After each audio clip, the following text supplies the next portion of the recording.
When you visit a web page with your browser, a complex process of content selection and delivery begins. Involving video or mobile environments can make it even more complex. Let's break it down for you.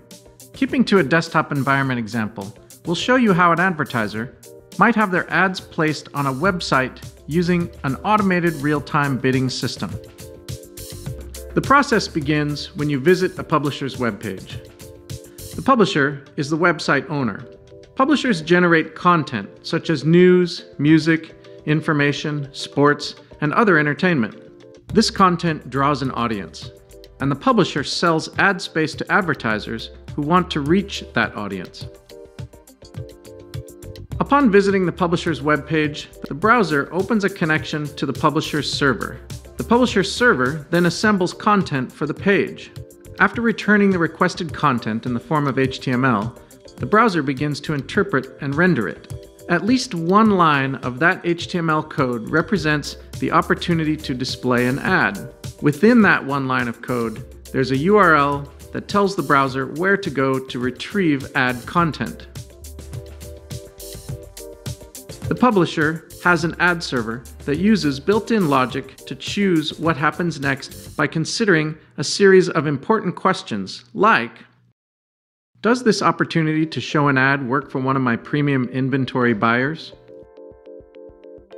Or, is there anything I know about the consumer viewing my content that will help me decide which advertiser should get this opportunity? If the ad space isn't reserved for any specific advertiser, the publisher ad server may decide to put this opportunity out on the open ad market where they might get a better deal.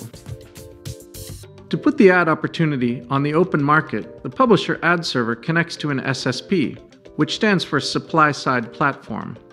This is a platform that the publisher uses to monetize its programmatic ad inventory.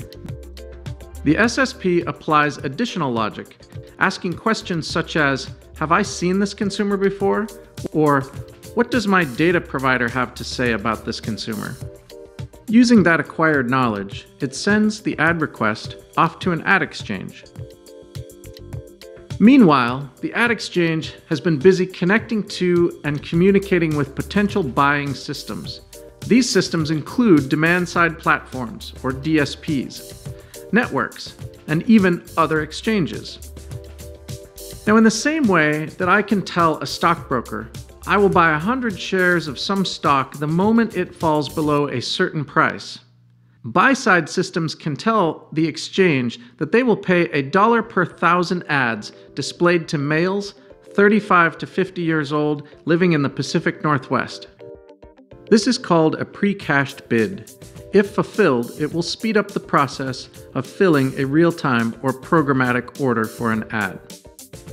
Now, for the sake of this example, let's say there are no pre-cached bids. In that case, the exchange's next step is remarkable.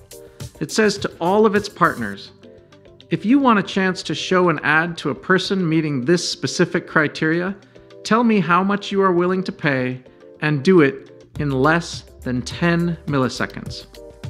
Let's put that in context for you. It takes 300 milliseconds to blink your eye. Despite this seemingly unrealistic requirement of the exchange, buyers respond in that time, and the exchange selects a winning bid. The winning DSP passes instructions to the exchange for retrieving the ad creative.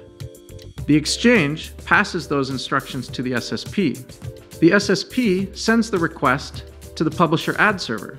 And finally, the publisher ad server responds to the still open HTTP connection telling the browser to go to the agency ad server for the ad.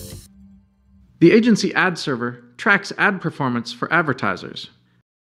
And upon receiving the ad request originating from the DSP with the winning bid, the agency ad server records the request as an impression. Now, the web browser can finally render the ad within the web page content, resulting in the delivery of an ad most appropriately matched to you. This entire process, depending on internet speeds, can happen in a fraction of a second. The digital landscape is complex, even more so than explained in this simplified example. More systems may be involved than represented here, And if the ad is served to a video player, a connected TV, or a mobile device, the process may look different. The IAB is helping to make technical operations like this and others work more smoothly across the digital landscape. To learn more about digital advertising, visit iab.net.